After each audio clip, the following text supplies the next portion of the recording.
Alors que leur sort n'est toujours pas scellé, les salariés de GAD à l'Empole-Guimillot ont de nouveau débrayé ce jeudi matin. Plan de continuation, reprise éventuelle, indemnité, mobilité et formation, les jours qui viennent devraient leur apporter leur lot de réponses.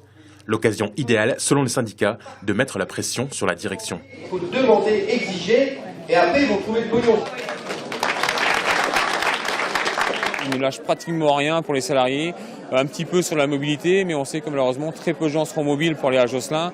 Donc ce seront des mesures qui ne seront utilisées que par très peu de personnes. Donc maintenant, il faut que la CECAP comprenne que si ils ont décidé de nous licencier, eh ben, il faut absolument qu'ils participent à la formation, parce que pour l'instant, c'est trop fait par rapport à ce qu'ils mettent dans le PSE, et que dans ce qu'on appelle la prime de départ, ils mettent un petit peu plus haut. La colère, elle est plus que marquée là, avec les salariés.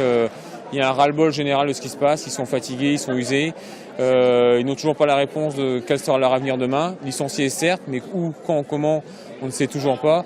Je le dis tout de suite, là, il y a un moment où nous on ne pourra plus maîtriser, donc les dirigeants de la CECAP, cette poignée de dirigeants qui résistent, prennent leurs responsabilités parce que c'est eux qui ont la responsabilité de ce qui se passe là. Sans que l'espoir d'un maintien de l'emploi à l'Empole-Guimillot via un repreneur ou une coopérative soit totalement abandonné, les salariés de GAD vont désormais durcir le ton.